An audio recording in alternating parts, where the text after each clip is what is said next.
my last year of my MFA program at Brooklyn College, I had started sending out headshots and resumes to all different types of organizations. One submission was to the non-traditional casting project. Well, I knew of the Alliance as they were formerly known as Non-Traditional Casting Project. Often what they would do is they might ask for disabled artists, actors, and so forth to submit headshots and resumes. And I knew it had to be interesting because it was non-traditional, you know, and you can't get more non-traditional than a blind guy from Brooklyn, you know.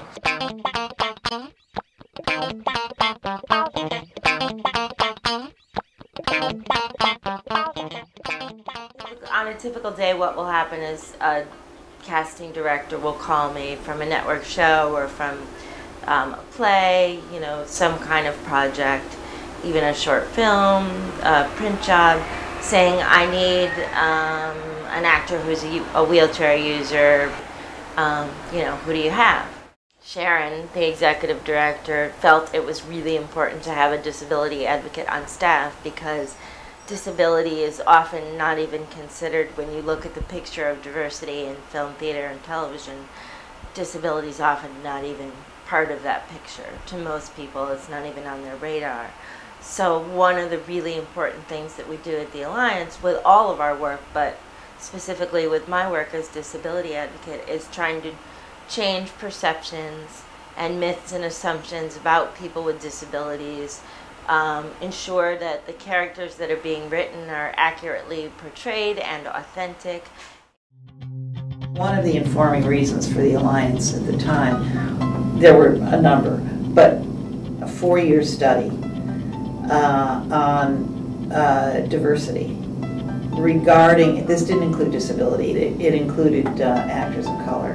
And they discovered that over a 4-year period from 1982 to 1986, of every professional production in the country, over 90% of the actors hired were Caucasian.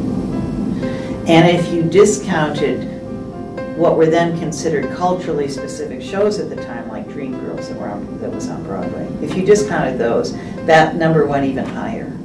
Because our organization is a small nonprofit, we've sort of have kind of existed under the radar for all of these years, where we really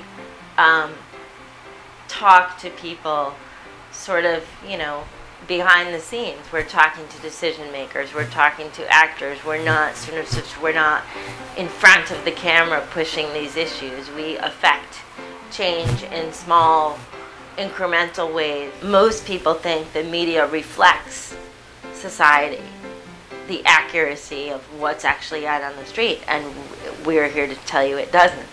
I mean, it's very important now that we recognize the diversity and the dimension of our humanity, but the opportunities are still limited.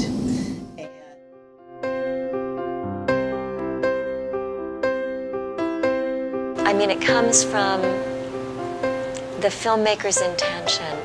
Do they want to show the world as they experience it, or do they want to make an imaginary world that is diverse and where all can come together? It could be either, it could be both.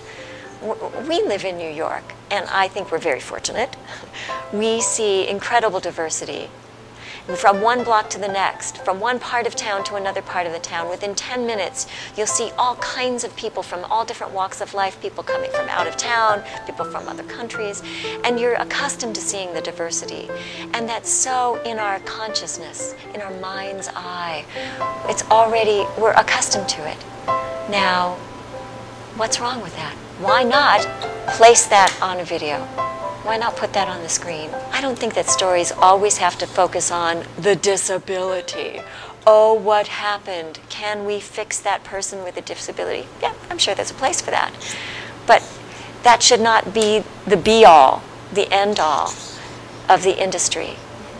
That a deaf person's experience is only this, or a person in a wheelchair is only this, or a blind person's experience is only this.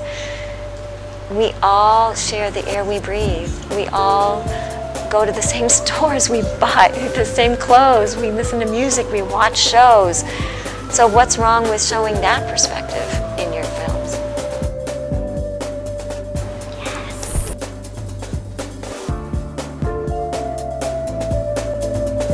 You can't look at just the issue of actor. You also have to look at the issue of